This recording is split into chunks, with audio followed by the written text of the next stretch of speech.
That hurt.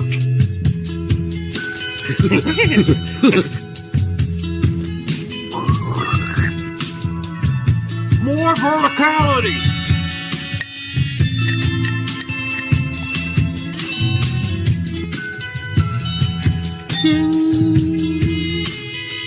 Recording in progress. All right. Welcome to the Straight Red Card. Hello. That was good timing. All right. Welcome to the Straight Red Card. So Nailed it. We did it again. Anyhow, we're back. We're going to cover Group B, but we're also going to do like a player-by-player assessment. England versus USA. We're going to start with Iran because Brett insisted. And so that's what we're going to do.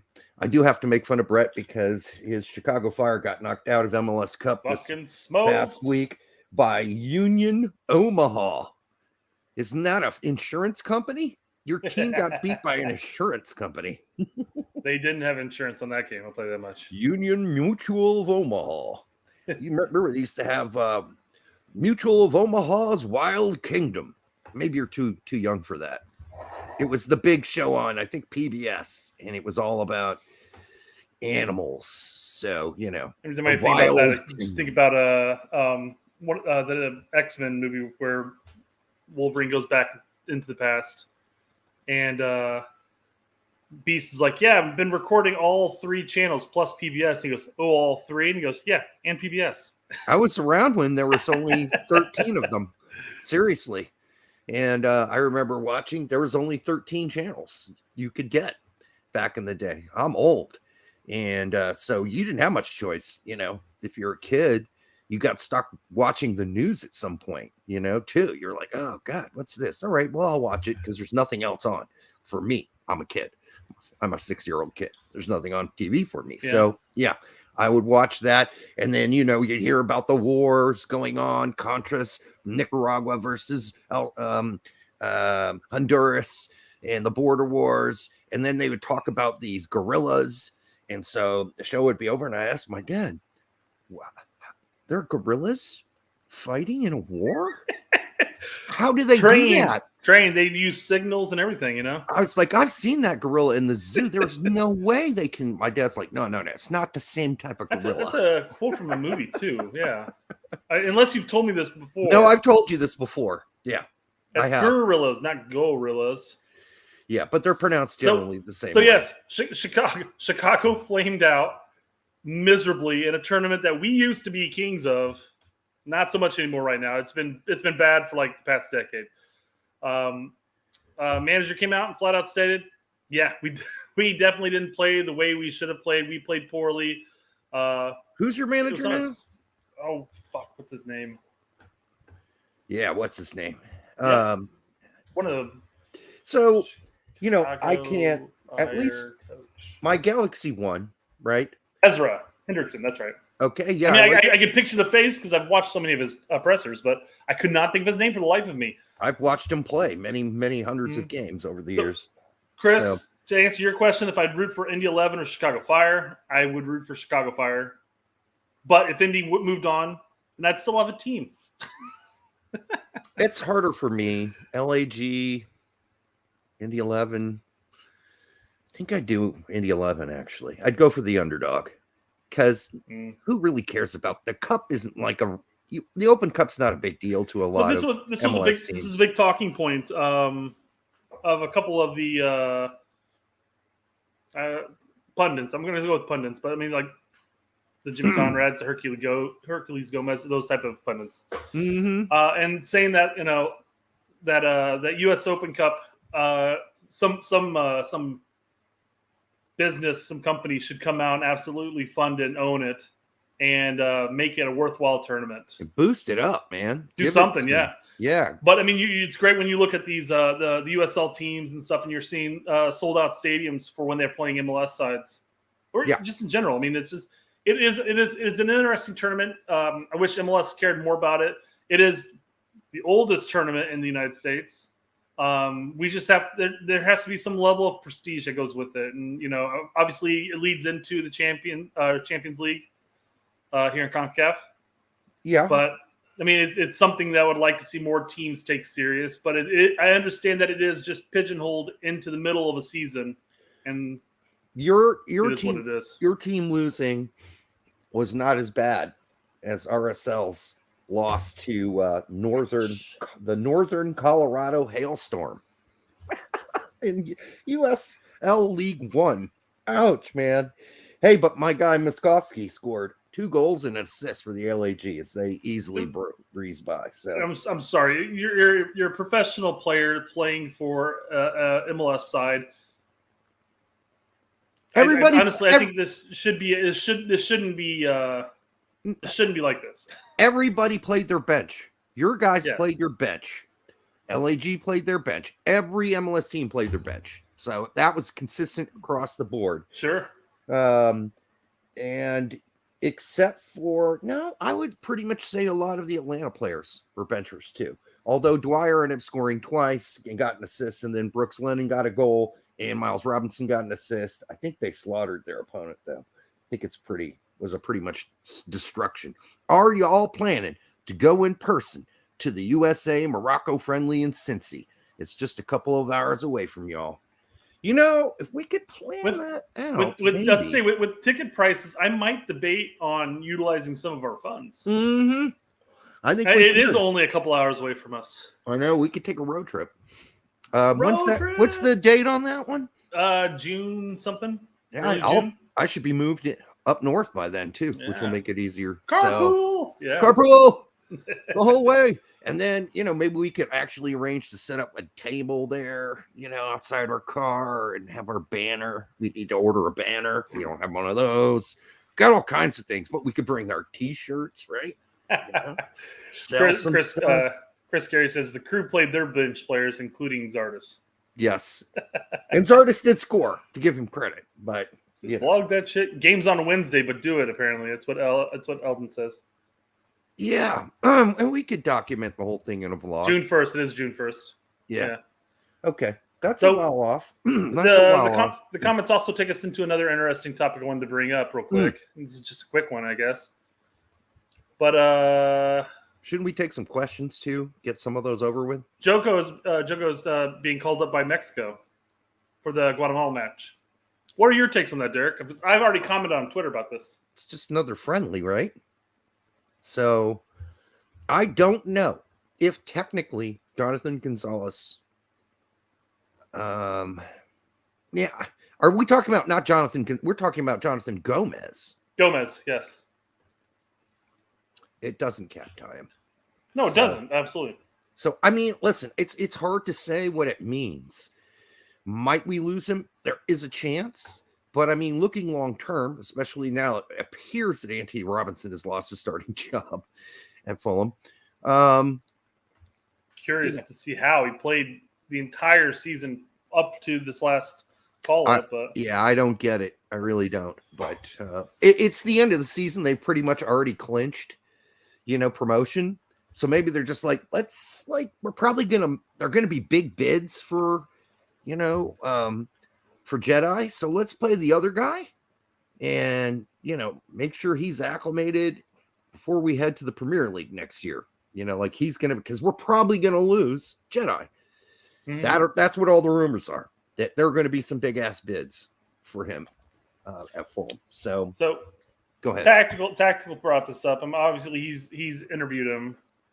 And my response was the only thing we can ask is that the USSF give these kids a look and keep up with communication. Outside of that, no need to panic on a kid deciding his own future, his own choice. We got to do that at this point. What more can we do than Berhalter calling him up in November? Right. People in the USF saying, "Hey, Gomez, keep up the good work. You're doing great." Yeah. If he wants to play for Mexico, that's his choice. We can't get into a tizzy with this. Nicholas, do we know if Jogo has said yes?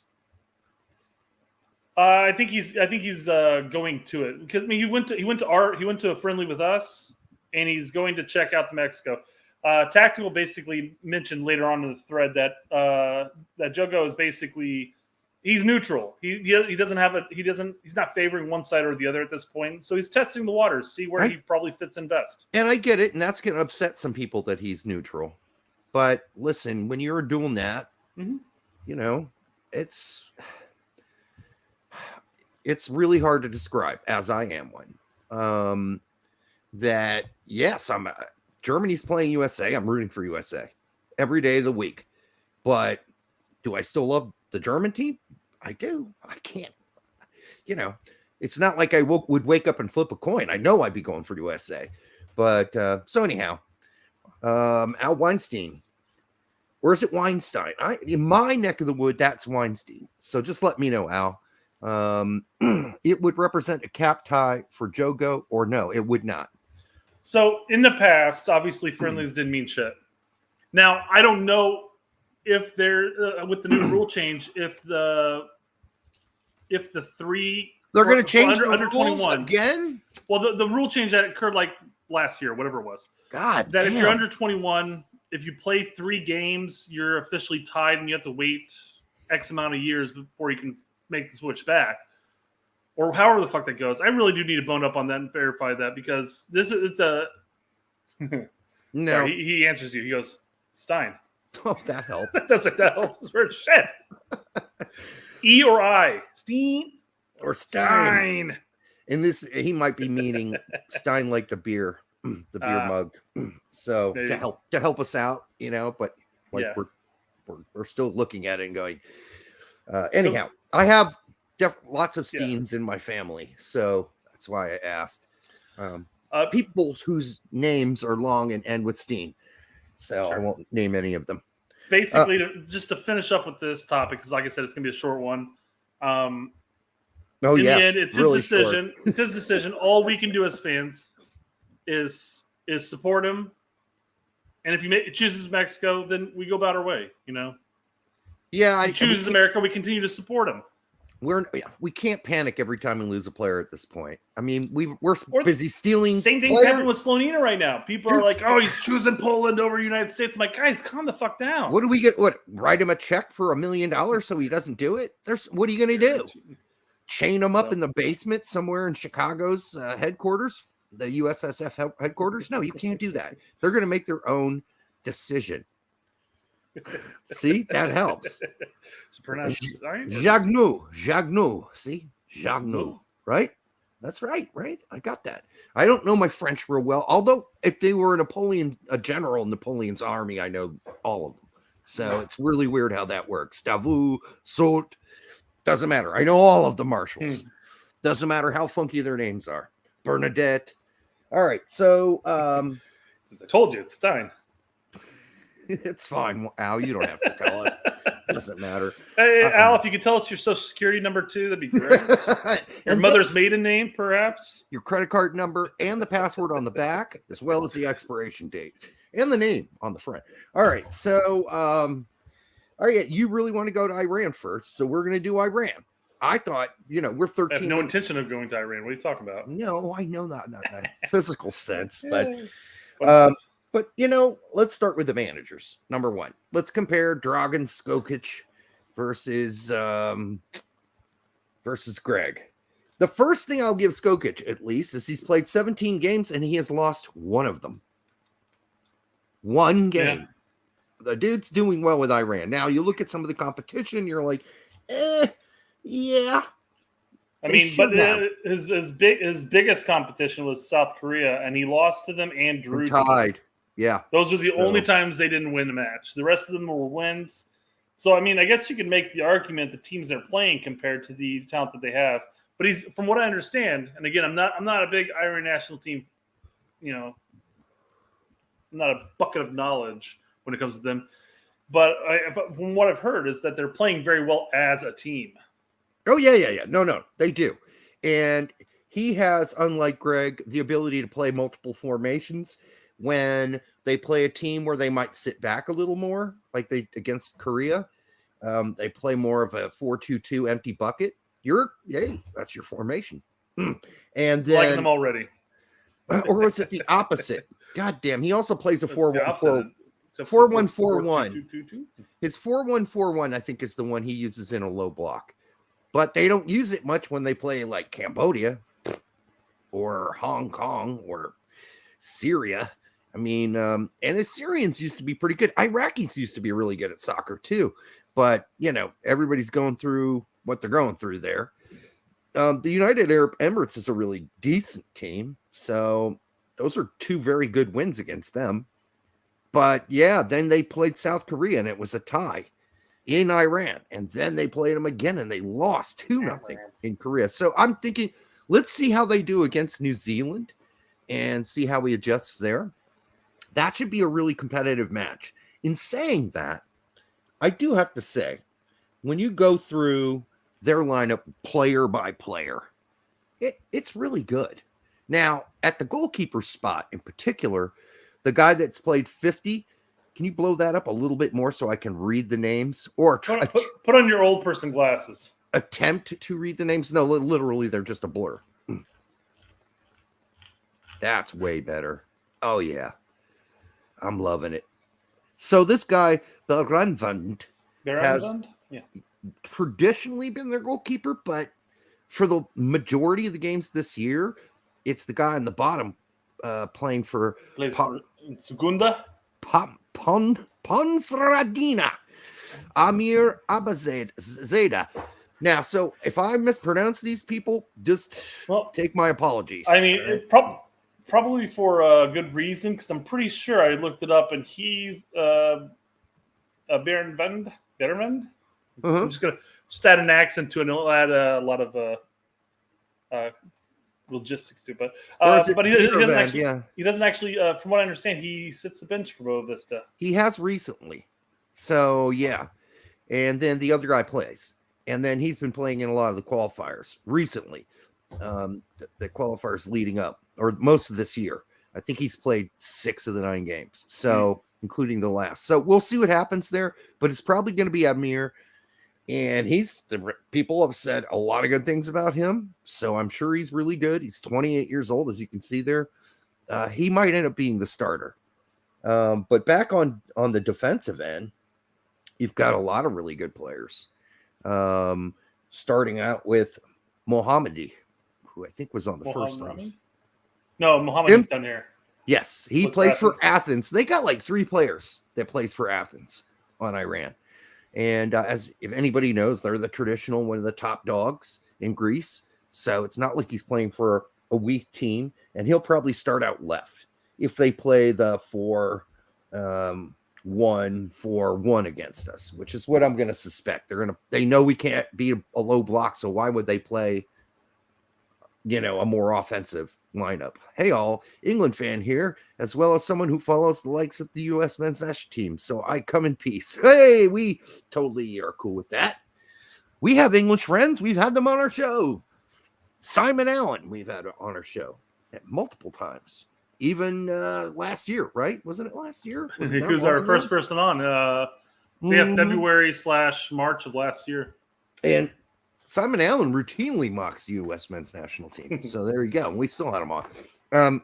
Old friends. And then you've got Moharami, who plays for Dynamo Zagreb, and he will probably play out right, more than likely, in the center backs. Could be, but not nailed in. Nurafkan. Again, I'm doing my best on these pronunciations. And Nurafkan, that's how it's said. Kanani. Only if they have another center back. If we go to their recent call-ups list, all the way down at the bottom, you're going to notice zooming in this much. Yeah, you're going to notice 2 guys on this list. Keep going on the defense. One of them in particular. Keep going down. What the hell? They've called. There he was.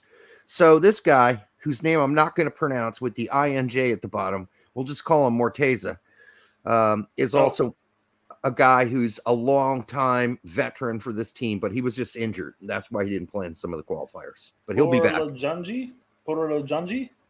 Pura Lajanji. Yeah, that's pretty good. Yeah, Persian is not my strength, so forgive me. They have other injured players if we keep going down in the midfield, since we're getting to the midfield, who will be there as Sorry, well. am I looking at the recently called ins or the Vahid Amiri. Okay, we'll start here. Fuck it. Yeah, he will probably be on the team, but he's been injured, and same with Godos. In fact, Godos would have been in the last game, except he got coronavirus. The beer bug. The Rona. And but he'll more than likely, I mean, he plays for Brentford. Obviously, he's a decent player. So he'll be on there in the midfield as well. And then we can go back to the top, because those are all there's another, I think there's one more other injured guy, maybe. Not in the midfield. There he is in the forwards. So we can get it over with. Yeah. Oh. Yeah. So Taremi is a really good player for Porto, and he would have been in the last game, but he got the Rona as well. And yeah. Ansarifard. Yes, Ansarifard. I guess he's another aka AEK Athens guy. My guess is he'll probably be there too, but they're only going to need about 3 of these guys, maybe. So I believe in the USSF coverage of it, they talked about Taremi. I'm guessing that's how you pronounce Taremi. Well, they would talk about Taremi more, except for the fact that Asmun is, I think, their best center forward. Oh, yes, absolutely. And if they do despite the fact he's not really playing for Leverkusen that much right now. Right. But if they end up playing both of them, they're going to be a handful for our center backs. I can tell you that right now. COV, I'm assuming that means COVID? Yes. Beer bug? Yep, Rona. All right, let's go. I don't think I've ever seen anybody else with the COV on it. Yeah. But I guess that means no, there is another COV injured. Oh, damn, they did cover a lot of the shit. Yep. So, but he will definitely start against us. All right, let's jump in the midfield for who's recently called in here. So you're going to see Jahan Bakash from Feyenoord. He's definitely going to be a starter, more than likely. Oh, sure. He'll start, and definitely he's the captain. Yeah. Haj Safi, he's going to start. He's going to definitely start too. So they're going to probably play maybe up 4-1-4-1 against us would be my guess. So they're not going to start 2 up top. They might go to that later if they're down 1-0 and there's like 15 minutes left. Then they'll pull one of those midfielders in the 1 and the 4 and put 2 midfielders up top. Let's see. Let's scroll down a little more. There's another guy in the midfield here. So yeah, Ali Golazade he's played a lot of games for them. I would expect that we'll see him as well, especially since if you're playing a 4-1-4, that's 5 in the midfield, right? You got a holding midfielder and 4 midfielders, correct, unless you're going to play the 2 guys out wide as wingers, which you could do, but that's not really something they do very often. Although I guess you could call both Jahan Bakash and this is becoming almost sad pronouncing these names. Gotta hope Keyboard Warrior doesn't mash together all of our attempts to pronunciations here. Oh, it's horrible. Otherwise, they're not going to bring many forwards, as you can see. They just don't, because they usually play 1, and it's depending on what teams they're going to play. They might slip in, a different formation and go with a 4-2-2-2. In that case, then we are going to see Asmun and, of course, when healthy, Taremi. So that wraps up. That's their whole lineup. Do they have any players that are better than our players at any of the positions? Maybe forward. Striker. Yep, striker. Our nines are incapable of scoring for the most part. Mm-hmm. So that's going to be the striker is going to be. Well, Asmun has not. He's got something like 127 minutes in 5 games since January for Leverkusen. Mm-hmm. But he also had something like 40 some odd goals in 60 games for Zenit. So yeah, and he had 6 Champions League goals. The guy knows how to score. Yeah. Put it that way. Nicholas makes a good point here. Since they dumped Quiros as manager, they've moved away from a low block according to a guy that Tack or Sam had on his shoe, and I believe it was Tack. And Pete had someone on their show too. The reason joined. Yeah, good. Sorry. I was going to say the reason they're not playing a low block is against any of those teams is because they don't need to. I mean, They don't. They're the better team. They have better players. Yep. The thing is, they did drop back to a mid to low block against South Korea in both games. And that's because South Korea had a lot of possession early on, or second half maybe. Anyhow, so they will drop back and defend if they need to. They won't press. So I wonder if the drama behind the manager is going to come up, like as far as being an issue during the actual World Cup. Because from what I understand, Iranian fans want the previous coach back. Well, it's not like Skokic has done a bad job. No, I don't think so either. But that's just what I've gathered from other people talking about it. So why did he lose his job, Quiris? Fuck if I know. All right. Well, I don't know either. But I can only go with what we got. And Dragon's done a good job. So there we go. I need to see Iran play some real competition. South Korea is a really good team, but they're not a great team. And they lost to them. And they tied them. This is not your grandmother's South Korea. All right. This isn't the 2002 South Korean team. They got some really good players, but I don't know if they've massively impressed during qualifying. They've done a good job, but not a great job. I expect generally South Korea to dominate qualifying. I really do. I just think with the players they have, they should be doing that. Hey, Gizmo, can you chill out? Appreciate it, buddy. He's back there picking on your dog. I can't hear anything. I couldn't hear it, so. Okay, good. If you can't hear it, nobody else can too. But Gizmo's having a little issue down there. Here's what it was. You're talking, all of a sudden you're yelling at your dog. Hey, cut it out. He's on his dog bed and just whining. So. Poor Gizmo. Yeah. He's probably wanting to know when his next video is coming out. Yeah, I don't know. We'll have to do one together again. Next time you go on the vacation that's not a vacation. Let's do. I finally recovered from that too. Let's do a likely English starting 11 versus our likely starting 11 comparison, and just say who's got the advantage at every position. You think that's that's kind of interesting? Now, I base the England team on just generally who's been playing the most for Gareth Southgate. Now, there are injuries involved and other stuff and blah, blah, blah. So it's not going to be perfect. But I also stole it from a English newspaper who made a prediction of the Santa. Kind of like, okay, that kind of matches up with what I would predict. So I just did it. At goalkeeper, going to be Jordan Pickford. Don't you think? Even as bad of a season he's having at Everton. I mean, who are you going to bring in? Ramsdale? I'm surprised Ramsdale's not on this list. I really am. Now, he has been called up, but he's only gotten one cap. That's it. I don't get it. I don't understand that. So maybe Ramsdale's not that great after all, and Turner will be able to overcome him and take the starting job. I don't know. Wishful thinking, I'm sure. It's one of their weaker weaker positions.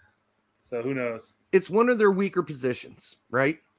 And I think at goalkeeper, as long as Stefan has some playing time and Turner's getting some playing time, I think we're relatively equal with them. If not a tad bit better than England at goalkeeper. Our goalkeepers just need fucking minutes. They need to fucking play. At this point, all three of our normal starters are going to be riding pine come summertime. They're going to be riding Horvath, and we don't need that. It's become a liability. So, yes. I will say, and this is a question on Twitter about this, but there's a lot of rumor that Horvath may be on his way to ATL. ATL is pulling the U.S. men's national team players out.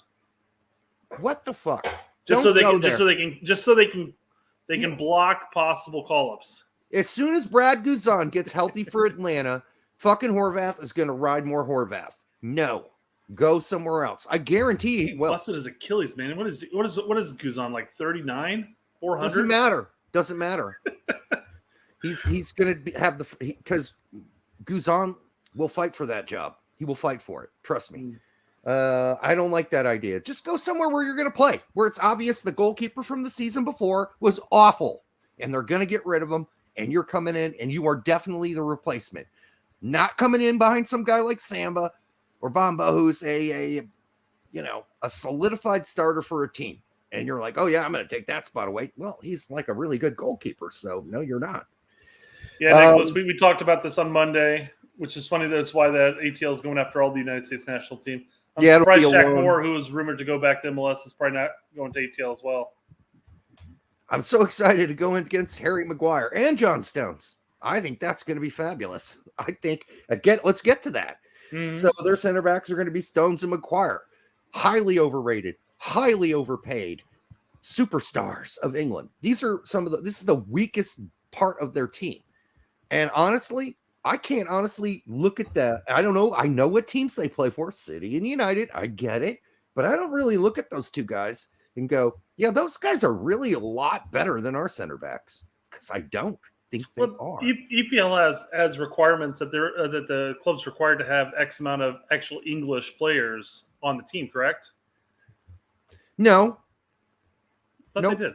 No, they don't. But they do have everybody that they bring in has to get a UK permit, which is really hard to do.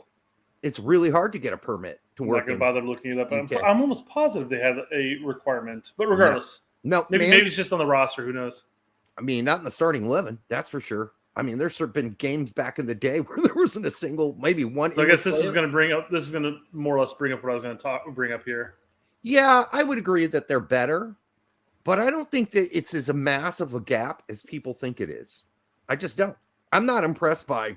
I was when they played in before he got to Man United. I was impressed by Maguire. Before Stones got to City, I was impressed by him. But now, no. I mean, they often play the fool. Like, talk to any Man United fan. They cannot stand Harry Maguire. They think he's the worst center back that ever freaking played for the team. And, I have eyes. I've watched a lot of Man United games, not on purpose, but, they're on ESPN Plus, so I watch them, or wherever the fuck they are, whatever one of those stupid channels. Now, here's where by the way, Chris, thanks for the $1.99. Yeah, thank you, Chris. Before we get out wide, where they are really exceptional, England is exceptional out wide. They are so deep. That's where we get scary. Jose Reyes says for 15. Thanks, God. Thanks, Jose. So my overall thoughts, the overall level of the teams have risen dramatically. The bad teams are not pushovers like the past. We have talent. We also have Greg. Greg is special. Love you guys. Yeah, special ed, maybe. He's special. I'm just kidding, Greg. All right. So we're guessing that maybe Luke Shaw starts out left, but it doesn't have to be Luke Shaw, right? It could be Chilwell. I mean, so that's one thing I was going to bring up was the fact that you could have the Chelsea connection with Chilwell and Reece, both playing out wide. Although I know that obviously both players play a different position for Chelsea. I guess what formation does England play? I don't even know that. We should have started there because that's a big. I mean, I know people compare Southgate and Berhalter all the time, but the real honest truth is that Gareth Southgate uses 3 formations, even 4 sometimes. He has the ability to use his team and be flexible. And first, this opponent, this formation, this opponent, that formation. I got injuries. I play this formation. Our guy doesn't do that. Southgate likes to play a 4-2-3-1, but he will play an attacking 4-3-3. And on occasion, he will play a 3-4-2-1 or a 3-5-2. So he can do all 4 of those things, and it doesn't seem to really affect the team or cause havoc or make them lose a game or whatever. I mean, there are probably English fans out there who might point to that was the worst formation we could have picked during that qualifier game. But let's be honest, England's qualifying sequences were pretty easy for the most part. So we've got a resident English fan in here. I forgot all about that. Yeah, if he says something, let's talk about it. Stones is good, just not world class. Yep. I would say that. Trouble for him is that when you compare him to previous generations of CBs defensively, he isn't as good. That's for sure. Historically, some of the center backs, John Terry, we could talk about all kinds of great center backs. Ferdinand, you guys have had a lot of them in England, but this isn't the best group I've ever seen. That's for sure. And if you go back even farther, there are some real classic guys who played for you guys at Real CB. quick, I'm going to bring up something Anti-MLS is bringing up here. He's responding to it, Nicholas, saying that none of our CBs are better than England, just CCV and Brooks and Richards, which don't get called up. Richards does get called up. He's just been injured. He's injured. And he picked up another thigh injury, so we're going to have to add him to the list. Now, Brooks is our most skilled center back. And if Berhalter's smart, realizing we might have to play a low block against England, he brings Brooks. And Brooks plays the low block. And we counter against England. If Greg's going to be Greg and play his 4-3-3 and not play a low block and just go for it, which is what I suspect he will do, we might not see Brooks at all. But I do think Brooks is a better center back than both of those guys. I think he's a better passer than both of them. I think he's more skilled, and I think he's just a little slower than them. That's it. He lumbers. But yeah, our CB talent's very young. But listen, we're going to be realistic. We're really saying Zimmerman and Miles Robinson's are right now. They're our starters, and that's now even with those two, I don't feel that inferior at center back. Where I feel inferior is on the wings. We already talked about Shaw or Chilwell playing on the left. Alexander Arnold on the right. Holy Moses. Or Walker. That's going to be rough for Anthony Robinson to defend. And whoever plays left midfield. Hopefully we get the Miles Robinson from Gold Cup back. Early qualifier. I think it's kind of funny because Dest and Alexander Arnold at the right back spot are kind of like similar players in a lot of ways. They're, very good at shooting. They're very good at cutting in shooting. They're very good at crossing. Well, sort of. Dest not so great at crossing sometimes, but I think that's fairly even. But on the left, you're comparing Anthony Robinson to Luke Shaw, who has his flaws for certain. And or Chilwell, who could play out there as well. Yep. Again, flaws for Chilwell, but a great player. He's a really great player. What's different between our backs and their backs is that they're at least capable of crossing the ball, and they're established freaking pros, and they face high pressure all the time. Yep. All of those players, Chilwell, Luke Shaw, of course. How many? Jose Mourinho basically battered him to a pulp while he was there. Alexander Arnold plays for Liverpool. That is big stuff every week for him. So our guys, Jedi plays in the championship. All right. Last year he didn't, but still. Now, Des plays in Barcelona sometimes. Sometimes he doesn't. So there's that. But I think it advantaged them on depth out wide and even at the starting spots, yep. I think Alexander Arnold's probably one of the best right backs ever in the Premier League, but I might be overstating that. In the middle, I think he'll go with in the 4-2-3-1. I think he'll go with Phillips and Rice. I think he's coming at us at this game. I don't think Southgate's messing around. He's going to a 4-2-3-1, and he's coming at us. And it's going to be Phillips. He's going to be healthy by then, and Rice. Phillips is the usual guy in the middle, unless he's injured like he has been for Jesse Marsh. But when he's not injured and he's playing, he starts. Just to give Eldon his say, since he brought up a funny one, he said Brooks versus Maguire is more of an Olympic speed walking event than a track event. That's kind of true. And Declan Rice, another good player. But then in the midfield, you've got other options, right? But not so much at that particular position. I think those are the guys that Southgate feels really comfortable with as his holding mids in that 4-2-3-1. But now we're getting out to the attacking four, and this is where it really gets scary. And okay, let's say we played a 4-2-3-1. Who would be our two? That would usually be McKennie and Adams, right? So I don't really feel like we're at a big deficit if we played a 4-2-3-1, which we're not going to do. But since we're playing player for player comparisons, I think McKennie's been amazing at Juventus. I think Adams has been pretty darn good when healthy at Leipzig. I don't feel like we're at a real deficit in the holding midfield area. Sure. Any thoughts? Okay. No, absolutely. Yeah. We're talking about two of our strongest and our key players that also play for quality teams week in, week out, and they play top talent. So right. And their box to box probably going to be Mason Mount. I might be wrong, but that'd be my guess. Playing behind Grealish, Kane, and Sterling. And our box to box will probably be Musa or McKennie. So you can flip flop that.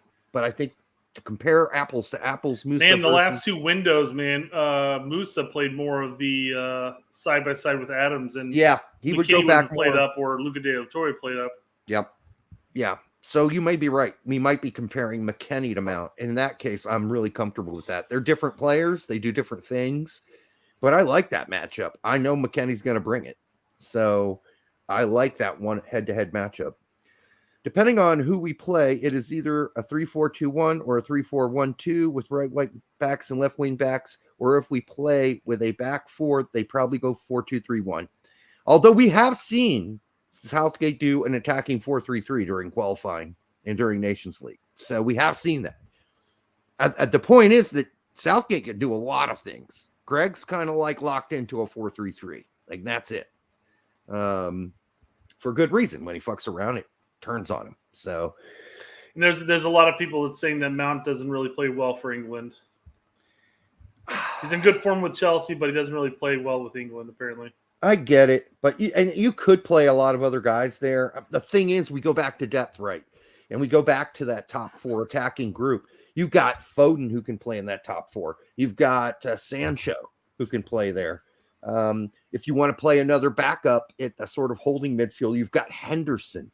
I mean, you've got Rashford. I mean, it's a crazy mix of like depth. It's crazy how deep they are. So say if Berhalter played the 4-2-3-1, which is what we're kind of comparing apples to apples, if you will. Yeah, we're trying. Let's just say, do you really think the center in the three would have been Musa, say, over somebody like an Aronson or a Reina in that sense? Yeah, I mean, if it's Reina, I'm all for it. I'm just saying because at the point you probably want your outside three, the outside of the three, to be more, speedy and pacey. So you probably have like a Way and Pulisic, and then have like a Reina in the middle. Right. But I'm not saying Reina right now currently is a better player than Mount, but I'm telling you he will be a better player than Mount if he stays healthy. I mean, when he's healthy, he's a rock star. When he's not, well, that's mostly been the case so far. Of course. Yeah. He's worse than Mount when he's injured. Yeah.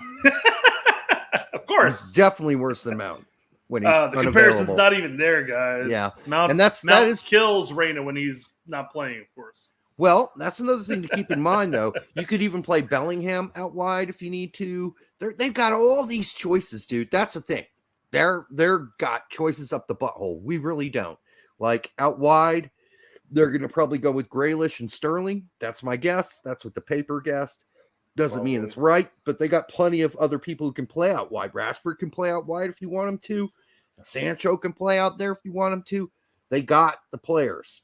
And our 1-for-1 comparison was Pulisic and Weah, right? Has to be. Yeah, I mean, Pulisic and Grealish are very different players. Grealish is a lot stronger and physical and can kind of take the pounding, whereas Pulisic just gets knocked over really easy. But he's faster. He's faster than Grealish. Not by much, but by a hair. But Grealish is also just as skilled as Pulisic is. So I think that'll be a fun one. We're not going to see him play head-to-head, but we're just comparing head-to-head. A reader. Absolutely one of my favorite comedians. Why are we talking about busting watermelons right now? Nice. And then, of course, Kane. They have an answer at center forward. We do not. We only have questions. So there you go. That's the head-to-head there. And I think even Tammy would be a great option and more talented than our striker options at this point.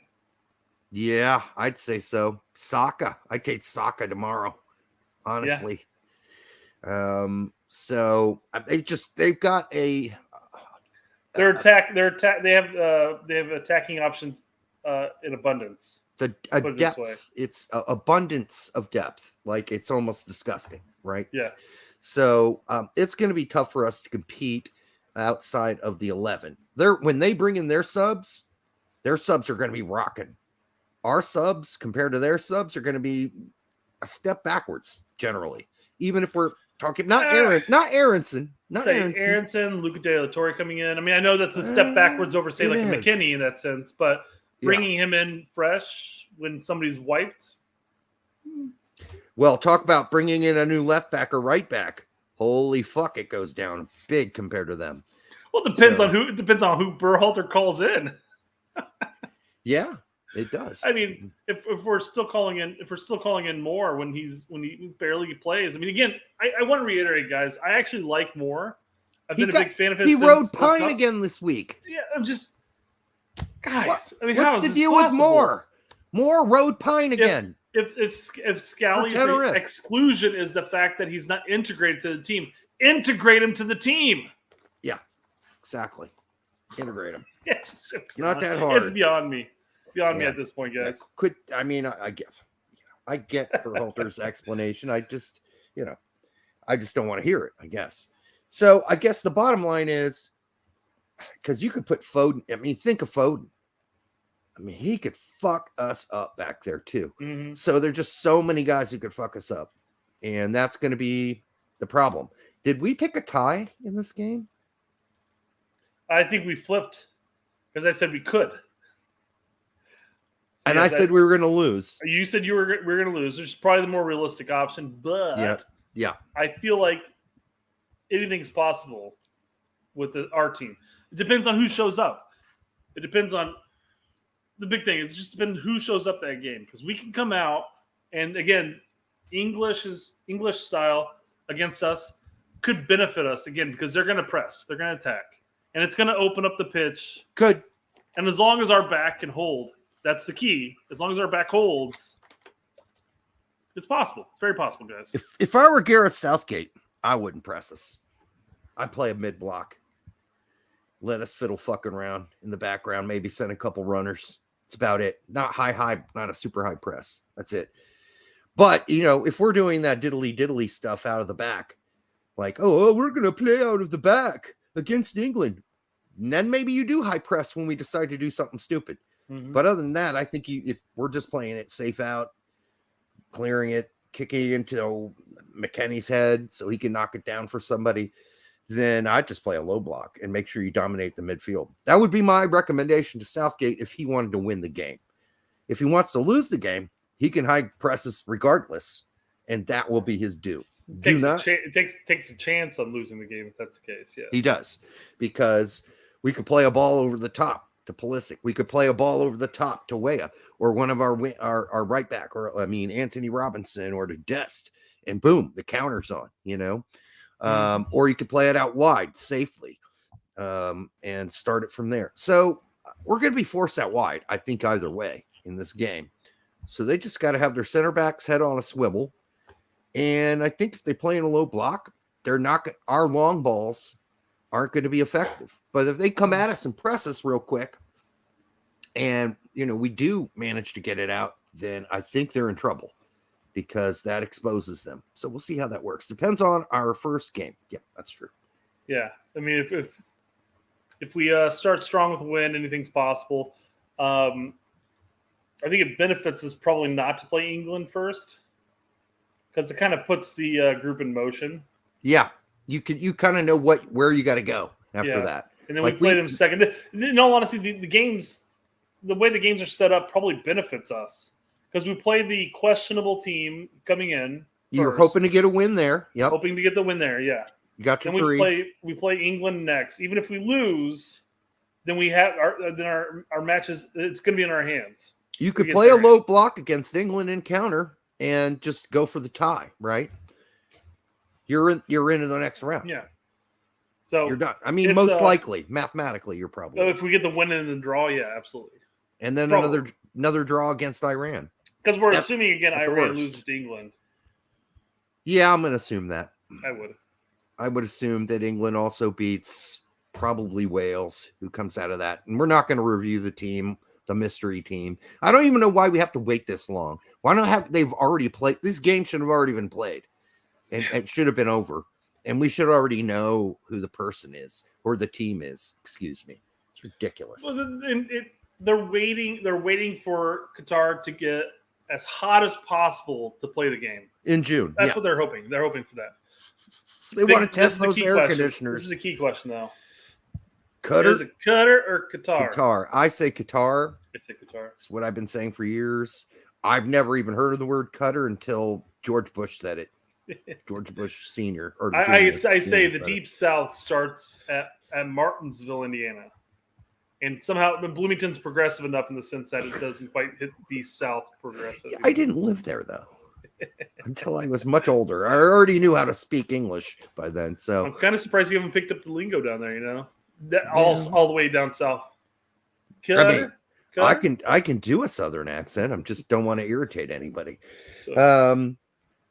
And I don't even have any Southern relatives, so I don't generally hear it. But, you know, we all grew up watching Foghorn, Bighorn, Foghorn, the bird. Foghorn, yeah, Foghorn, Leghorn? Leghorn, yes. Yeah. I love that old accent. That sort of like old Confederate Georgian accent. Now, boy, you listen here. Slightly racist. No. He would say that to the dog. You know, remember the dog? Yeah, he'd say, I need you to stay out of this hen hatch. Anyhow, I think that's good. I mean, unless we want to pick, you know, the winner of the group, which we've already done. So we'll do it again. The winner's going to be, I think, in order. First, it's England. England. Second, USA. Third, Iran. Fourth, whoever that team is. I mean, flip-floppable. I had mentioned on Twitter that this is, or actually it's in the description to tell you. It's where it's like, yeah, this is going to be a little bias because we're not going to sit here and say, nah, USA won't get out of the group stage. We're going to have a little bit of bias here, guys. We just went over position to position, comparing our starting 11 to England's starting 11. It's a good starting 11 if everyone's healthy. Of course, they won't be. And that's a huge problem we're having. Like, well, some people saw them say, well, at least we're getting all these injuries over now. Yeah, because nagging injuries don't occur. That's not how this works. People who have nagging injuries get nagging injuries at the worst possible time. So they might be healthy for 2 months. Boom, World Cup starts. Oh, hamstring. There you go. That's how this works. Are we taking more questions? Yeah, we got some questions on Twitter. We had questions on our last show, too. By the way. Yeah, there was a one. I remember that. Yeah. We'll pull up some of the Twitter ones first, and we'll jump back to our previous show. Yeah. So I did want to bring. Okay. Oh, there you are with your post about tonight. Let's get drunk. Some people are probably not going to like it because he used The Rock. Wasn't he involved in some controversy recently? If you know what it is, don't bring it up, because if that's true, don't bring it up. I don't want to talk about it. There are plenty of other shows on YouTube that talk about every one of those things, including the Amber Heard and Johnny Depp court case. Is it fascinating to listen to? Parts of it? Sure. But I'm not going to talk about it here. I don't know what the hell really went on. I mean, kind of do, but not really. Respond to my. I went in there. I wasn't in the room. Man, I'm going to be pushing it. My son's practice goes to 8 p.m. Yeah, fortunately, he the coach, quote unquote coach let us out early, and I got home in ample enough time. So yeah, you did. But I wasn't ready. I wasn't even going to go on until like 8:10. I'm figuring, damn, Brett needs to reschedule this shit to 8:30. I'll literally be rolling in, starting the stream as I'm plugging shit in, like silent for the first 5 minutes. Yeah. But Jose goes, is your kid in Little League 8 p.m. practices? What are they hosting? A meeting of the Skull and Bone Society? Why so late? Brett and I are about as far away from the Skull and Bone Society as you could get. Trust me. That was not how we were raised. Neither of us had silver spoons in our mouth. Trust me. No amount of silver in my mouth. My kids' practice today went from 6:30 to 8 o'clock. Well, it's supposed to. So we'll see how live streams go for the remainder of the season. So when do you eat? That's a weird time. I eat. I pick up my daughter and I get home and I shove something in my mouth and I walk out the door. All right, I was gonna say, yeah. That certainly won't be taken out of context. So dinner was a hot pocket tonight. All right, on the way out the door. A turkey sandwich. A turkey? I knew it. I should have said that instead because I knew it was going to be a turkey sandwich. You were the biggest turkey hoarder ever. So what most people probably don't know, who don't communicate with me on a daily basis, is between November and December, especially here in India, I don't know if it's the same everywhere else, but turkey prices literally go to like $6 for like after Thanksgiving, like an 18 before Thanksgiving too. What? But it's like, yeah, they want to sell that shit. But they like you can get like a 20-pound bird for like $7 to $8. So I literally go to the store and I buy 2 to 3 birds every time I go to the store, and then I've got a deep freeze. I just shove the birds in there, and then throughout the year I've got like 8 turkeys that I pull out, thaw, and cook, and make. I get the meat, and then I end up boiling down the bones, make soup. Dude, you guys could just live off those 8 turkeys for the rest of the year. I do. You wouldn't. But I'm like the only one that does it. You'd be the. I mean, you wouldn't even. That's like caveman shit. Yeah. You know, except it's been less than $50, and I've got all my meals planned for the entire year, guys. Yeah, except they didn't have freezers, so there's that issue. So they had to eat everything they killed immediately. All right, seems like Tyler Adams leaving Leipzig is a hot topic among podcasts. Most seem to mention Leeds, but what do you guys think of Everton as a potential landing place, provided they stay up?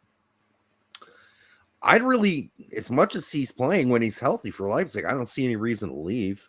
I really don't. I mean, personally, me. Now, he may want to leave. Maybe his dream is to play in the EPL. I mean, even healthy, he's kind of been off and on. Like, he starts a game, then he misses a game, then he starts a game, then he misses a game, or comes in as a late sub. So I don't know if Leipzig's seeing him as the future moving forward. I don't know. I mean, there are teams where he would fit into the style of certain teams in the Premier League.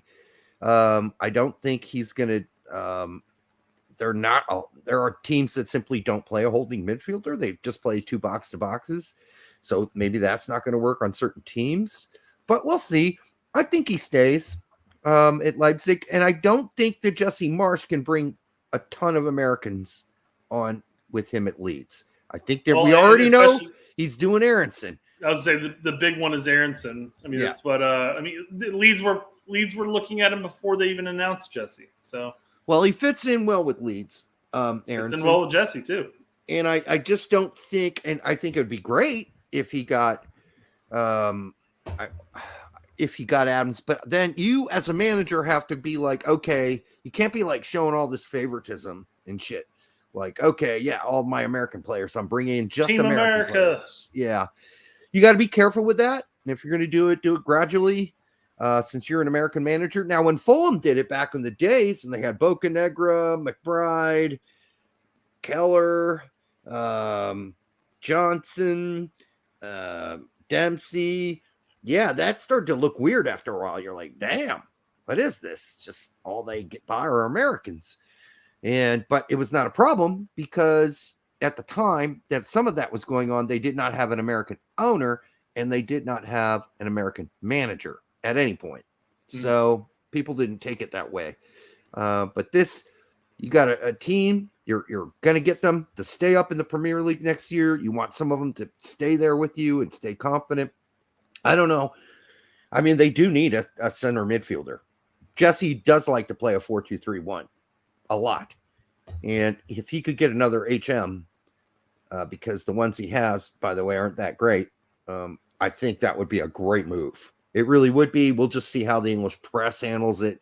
Although I think Marsch can handle it. So I think they can get away with at least a couple American players. So I think they'll be fine.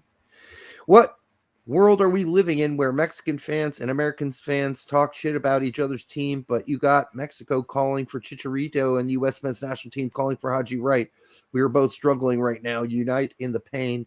Maybe I'm chill being Mexican American. Well, you know, the FA and the coach won't talk about Chicharito. They really won't give us the specific reason. They give us a lot of bullshit, but not a real reason. If I were them, I would go after Vela and Chicharito. Those guys would be starters on my team right now. This yeah. minute. I don't care where they play. They're just good, and they get the job done. Go ahead, Brett. I don't understand why they're not in the picture, and I don't follow the drama behind it all. I know why didn't Vela come out and state that he's not interested in playing anymore? Yeah, he said that. But I would still. I'd definitely pursue him because they're struggling as far as a top striker is concerned. Yeah, and just attacking in general. I mean, Vela's a fucking nearly world-class player. I don't know why he's not on this team, and it doesn't seem like. I know he said he retired. He did. And he doesn't want to play for Mexico anymore. But there are a lot of underlying things happening there for him to say that, which was, first of all, he was jilted at some point, and he felt I pissed him off. And I get it. But we've seen players come out of international retirement before when the coaches suddenly changed. So it's happened before. It's not. No one's immune to it. And if Vela had another chance to play another World Cup, I think he'd snap at it as long as he felt wanted. And it just so happens that the manager, Tata, just he seemed to distance himself from both of those players over the last number of years that he's been there. And it's not working. Like, they felt jilted. And so, yeah, they said, well, one of them said, fuck you. And the other one said, fuck off. So Tom Brady retired too. Exactly. Although I never believed it at the time. So no. I don't have a dirty name or prank to play today, says Mitch Desi. Good, Mitch. Anyways, Mike, the broadcaster for Atlanta United, hinted at a possible move for Ethan Horvath. My question is the Pine better in Atlanta than the East Midlands? And Mike, Mitch, if that's a problem area, you should probably go in and get it checked. I haven't heard anything from Mr. Hunter's. But if it does, you definitely need to go get it checked. I've never met a woman named Mitch, but hey, there's a first time for everything. And, no. This Mr. Hunter's is a broadcaster for Atlanta United. Oh, well then Mitch needs to reach out to Mike and let him know, go get that checked, dude. Because it shouldn't hurt. Unless you've just been kicked in pussy or something like that recently. Which shouldn't happen, honestly. We have more questions. Fred Baker, I really didn't appreciate how you guys talk about Shaq Moore. We didn't call him any names. Jesus Christ. We just said he rides Pine for Tenerife half the time. He's very technical and fast. I don't know about technical. He's definitely fast. Very good defender. He's a pretty good defender. That's been his MO for as long as I recall. He was especially in his younger years, he was a very good 1v1 defender, not so great in the attack. He got left off the national team for a number of years. He got brought back in the Gold Cup, and his attack has improved. So still good 1v1 defender. The closer and closer Tenerife get to promotion, the less and less Shaq Moore has played in the last 2 months, 3 months.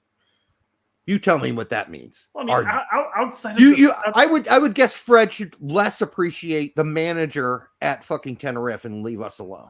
Well, because honestly, we have no. How often do I preface and say I like Shaq Moore? I've liked him since his performances at the Gold Cup. But I mean, outside of the 4 games prior to this last Windows call up, which was a Dest went out lame, so we got to call somebody else in call up. He had like 4 starts before it. Yeah.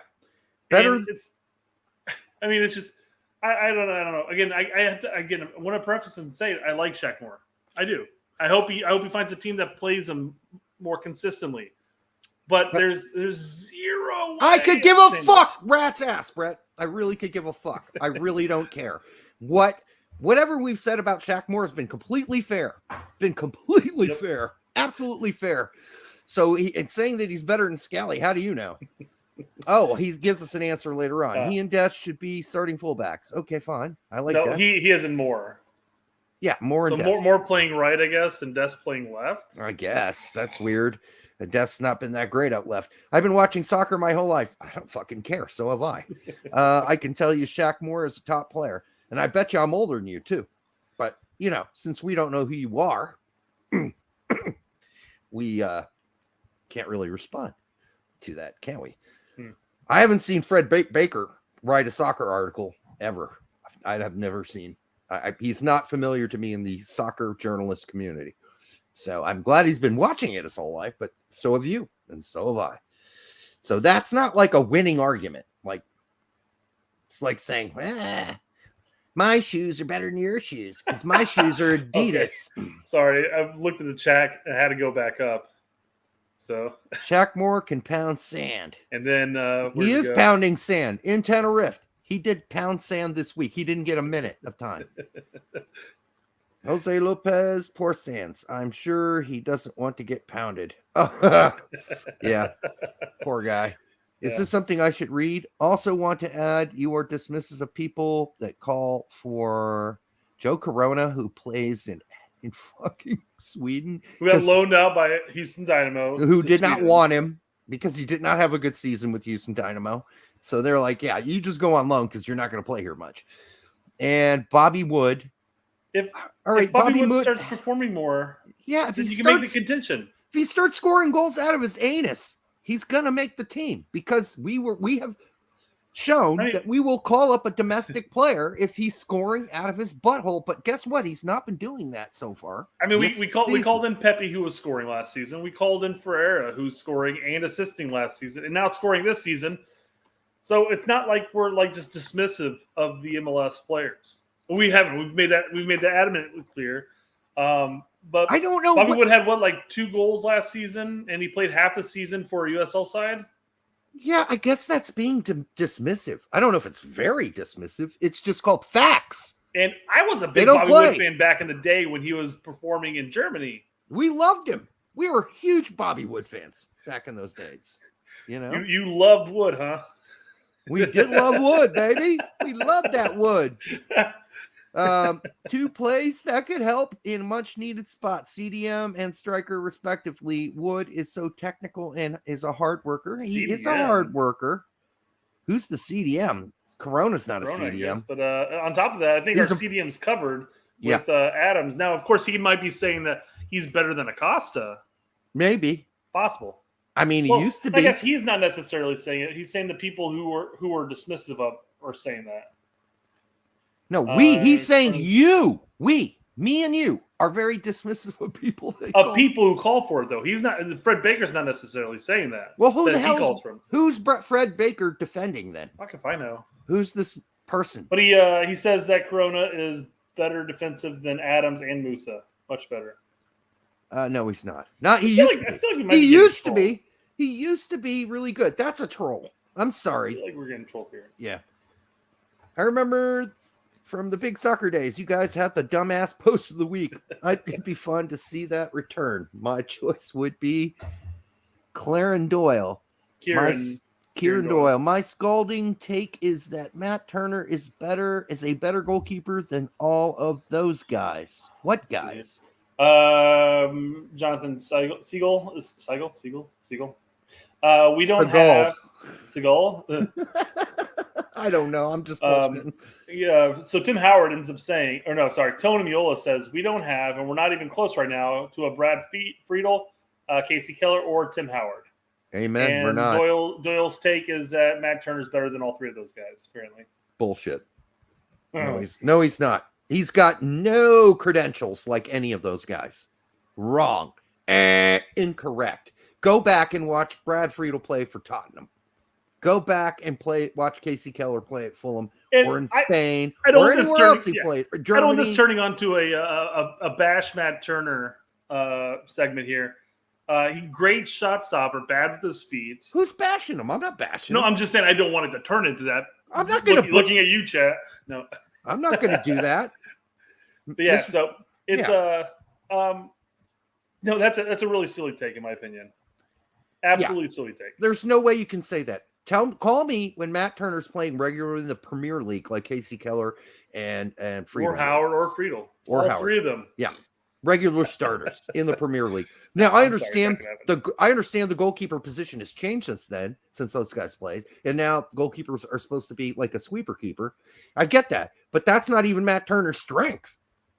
It's not even his strength is being a sweeper keeper. So anyhow, ridiculous.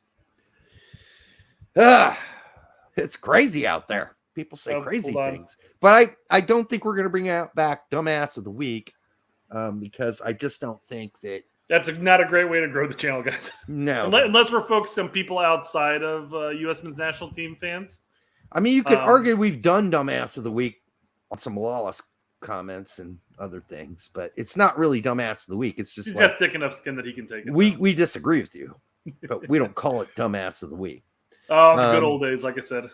But back then you could do that, like call someone a dumbass. And people could take it like, oh, you don't agree with me? That's all it was.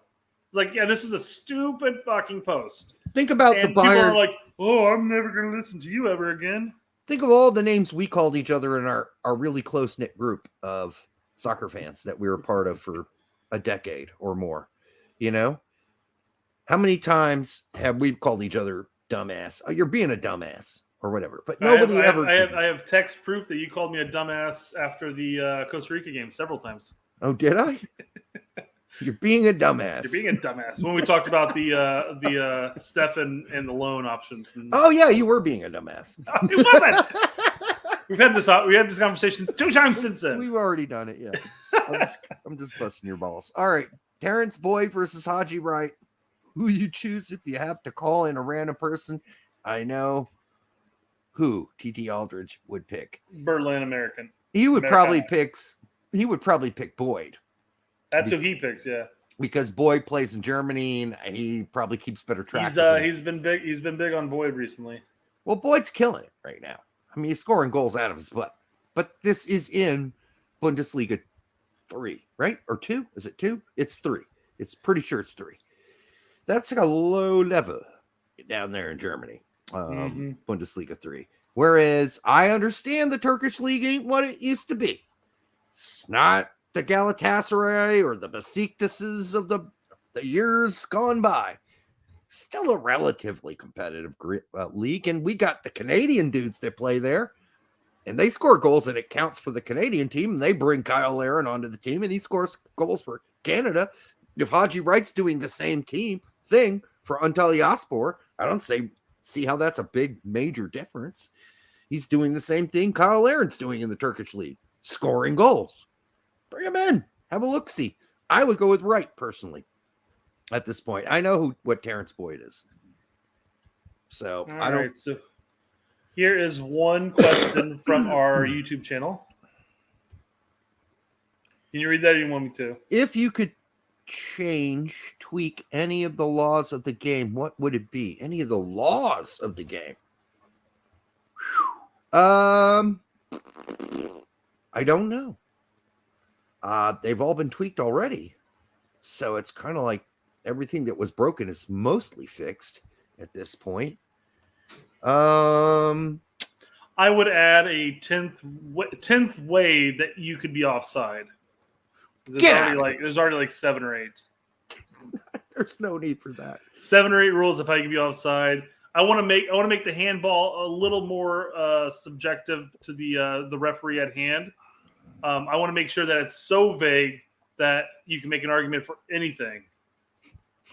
You can move. I want to incorporate the MLS PKs, old school MLS PKs, into the World Cup.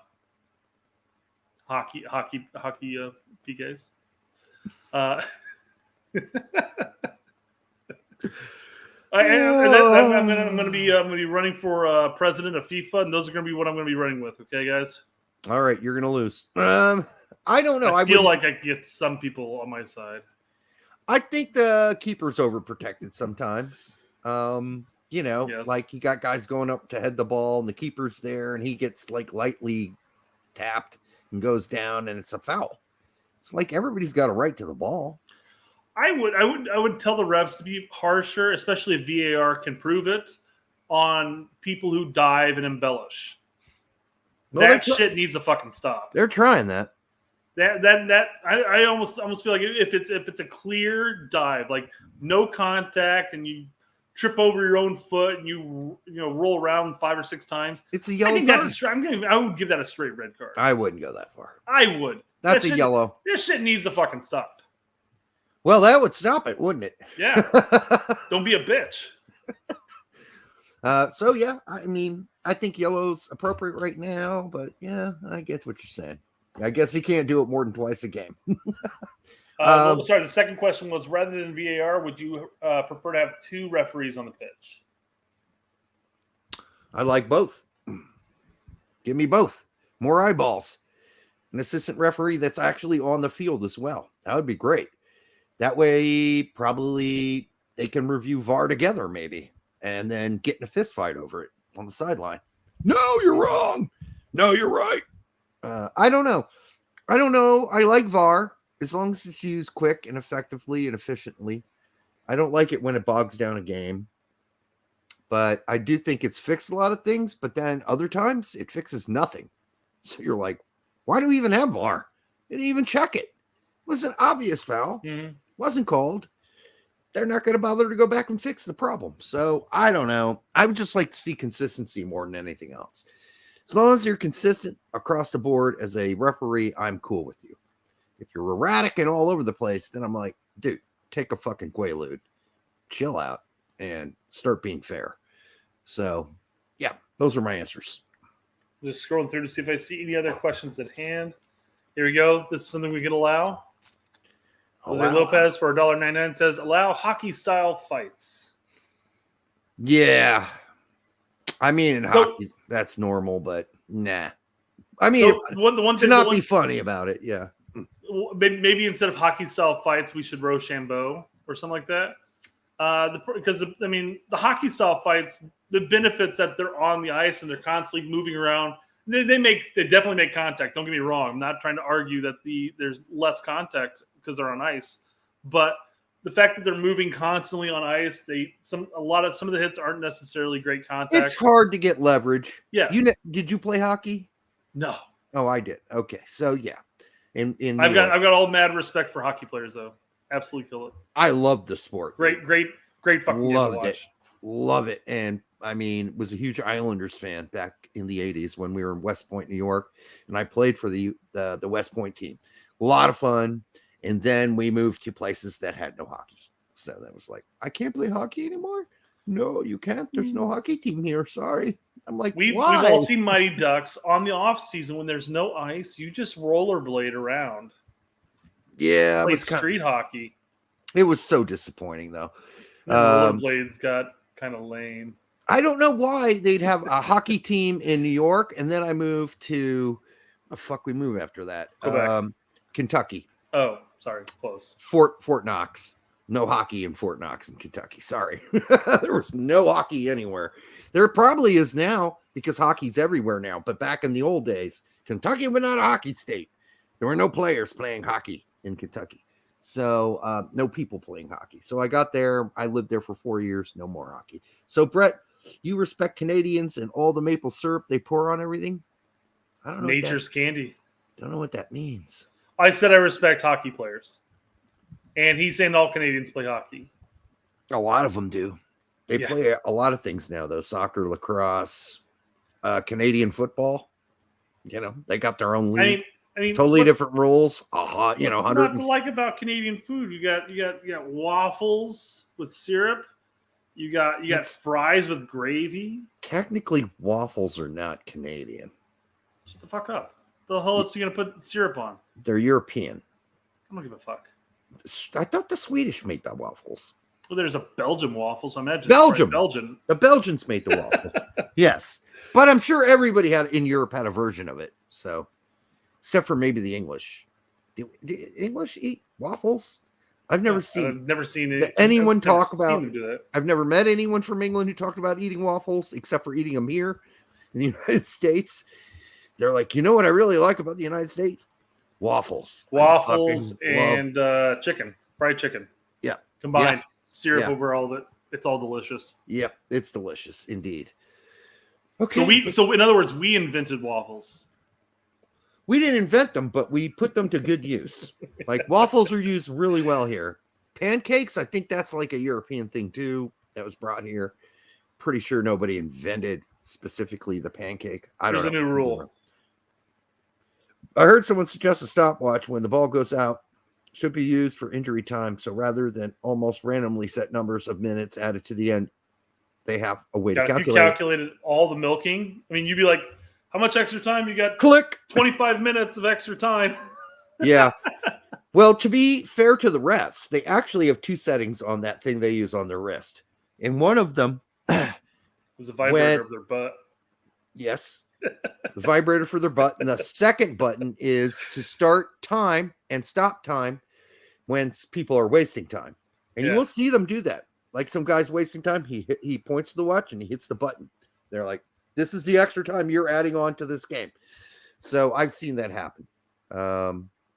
Derek Ritchie, Derek being an Islanders fan is the best thing I've heard tonight. Hell yeah, Chris Gary. I was down for the days of Billy Smith and Trottier. I mean, those were the days when we ruled the NHL. Islanders in the 80s. We were great. Billy Smith, I love that guy. Great player. I followed the Avalanche for a while. That's random. That's random. There's no Indiana team. I followed the Penguins for a while. Don't we have the Indiana Ice? Don't they play like downtown in the AHL or some weird minor league? They branched between some random feeder league and then a youth league, and now they're I think they're a youth league. Okay. Regardless.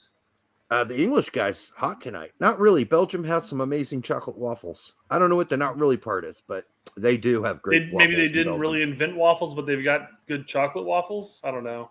No, I think waffles have been around across the board. Like Germany, they make waffles. Belgium, they make waffles everywhere. So,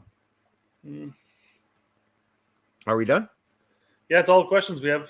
It's like I'm the kid in the back of the car. Are we done? Are we there yet? Are we there yet? All right. Thanks. There we go. There, I guess that's a great point. No, I mean, at that point, my youth, I wasn't a big local, I guess, type of fan. So, I mean, the Red Wings or Blackhawks probably would be if I was following it now.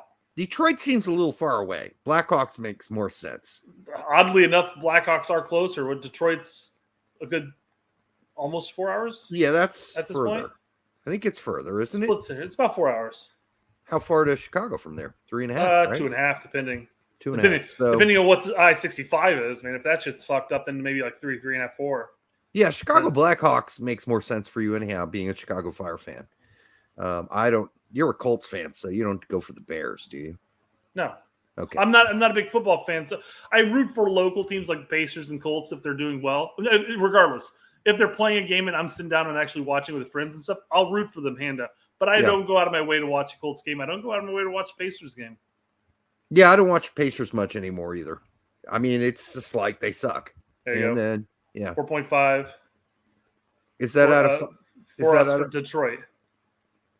What? What is Alistar, hi from Iran. How do you think you guys are going to do in this World Cup? Yeah, let us know. Do you think you're going to beat us? That's going to happen? Hi from Iran, hi from the United States. And when I say hi, I mean like hi. Not that high? Not that high? Something they can't do there in Iran, unfortunately. Well, I don't think maybe it's legal. The comfort of their home. Probably not legal in my state either, but it's not. In fact, our dumbass governor here in Indiana was proposed a bill, which is actually led by some conservatives and Republicans, believe it or not, which was shocking. It had a Republican and Democratic representative supporting this bill to legalize marijuana, at least get it started for medical use. But no, Holcomb said, nope, not signing that. So, Well, he said, I'll consider the medical part, but I'm not going to consider. Stupid. It's stupid. Yeah, tax this shit just like you do with alcohol, gas, and everything else. Legalize it, dude. Tax it, and you'd be surprised how much more money we have for schools and shit like that. And when you do legalize it, don't let one of the mega weed companies be the only supplier in the state. Fuck that. Let everyone go at it. Let it be an open market. But and if Johnny down the street and his strand's the best strand and he sells more shit, then he gets to fucking make the money. Yeah. Not these fucking corporate weed making companies. So Indiana tends to lag behind a lot of the country. So when it came to like drinking at the state fairgrounds, because I worked at the fairgrounds for a long time, guys. But when it came to drinking there, because I brought it up every year, I'm like, why don't we have a beer garden here or something like that? You guys could charge an arm and a fucking leg, and people will buy the shit out of that. they finally did it a couple years back, but they were like one of the last 4 state fairgrounds to actually offer alcohol. Yeah, it was horrible. You're looking at like $9 for a beer. People will buy that shit. Dude, I went to see the Beastie Boys at the fairgrounds in 91. No beer. I'm like, what do you mean there's no beer? Yeah. What the fuck? So yeah, we had to like leave with our tickets, go get some alcohol, drink it while the first act was playing, then go in. And it was bullshit, dude. It's like, we can't buy beer. What the fuck? Iran will win. Could be. Possible. It'll be fun to watch. It'll be a fun game to watch. I'm most interested in seeing how Greg sets up. Like if he actually goes to the World Cup like Klinsmann did and play a totally different way. Like Klinsmann played a totally different game in the World Cup than he did.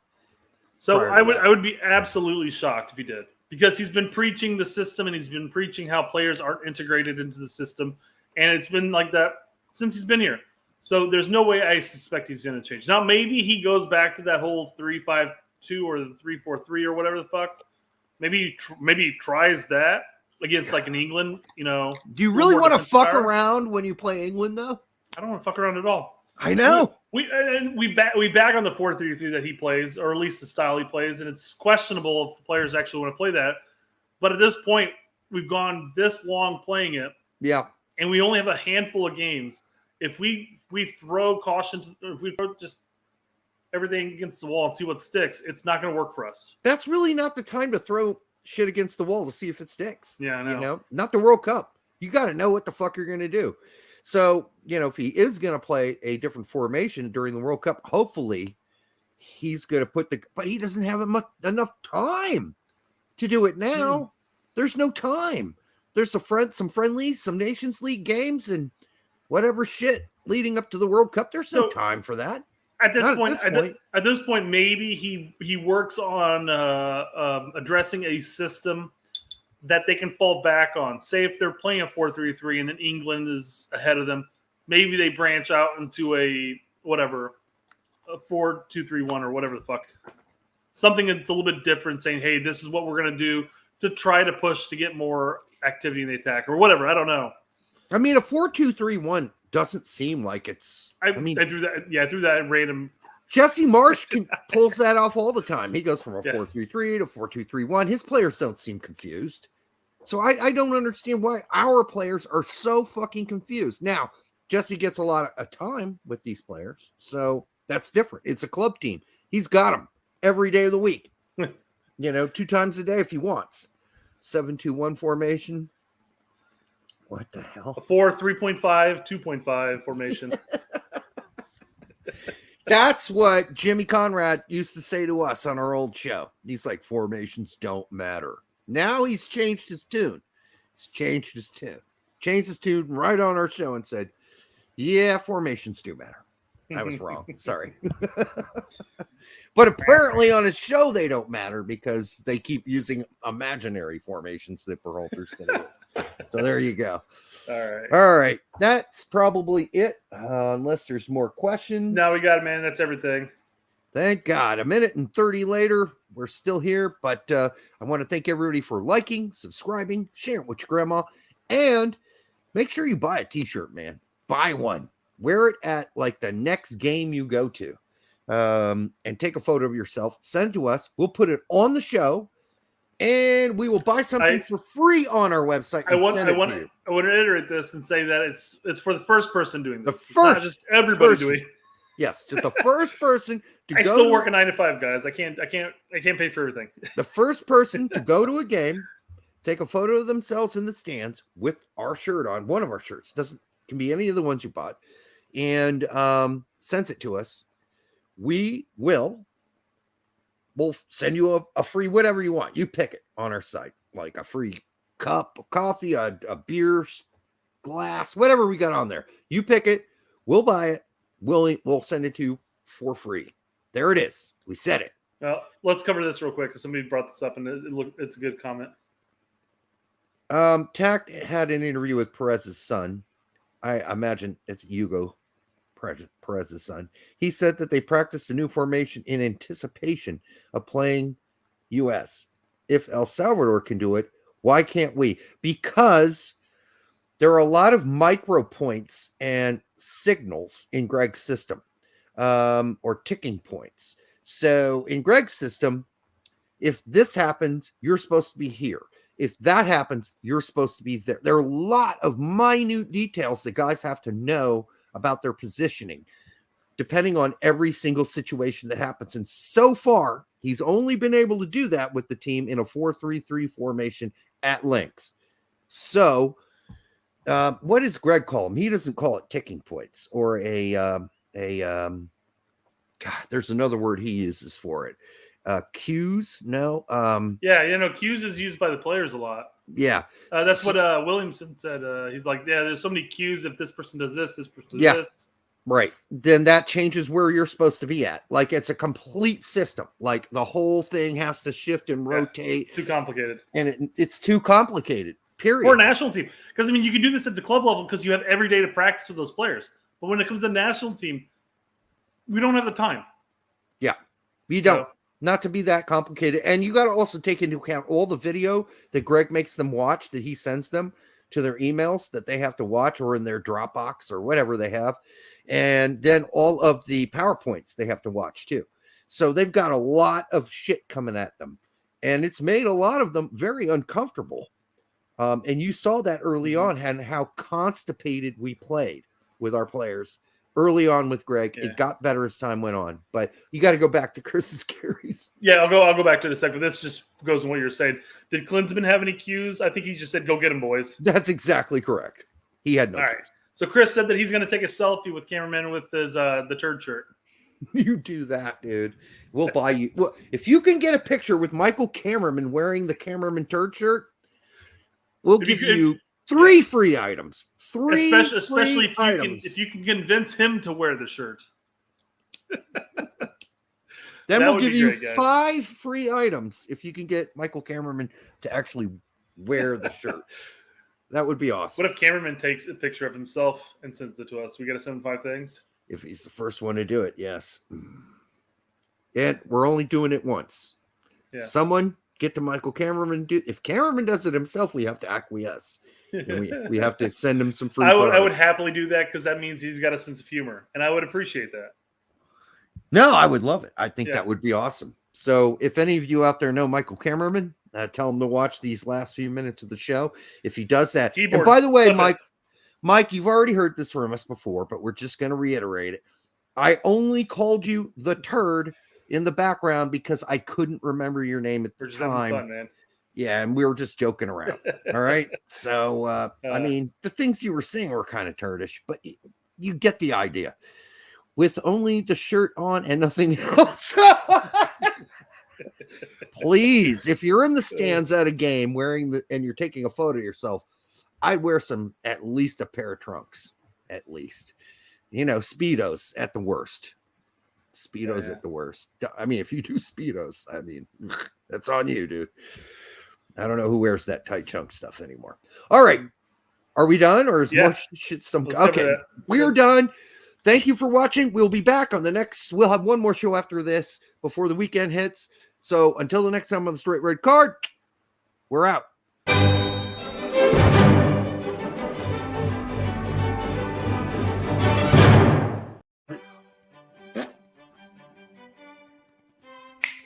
Do it again. Fuck.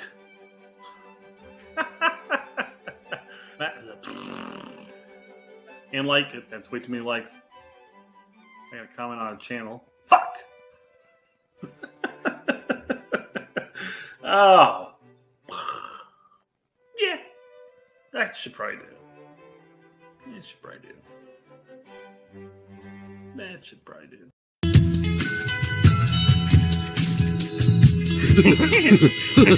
That hurt.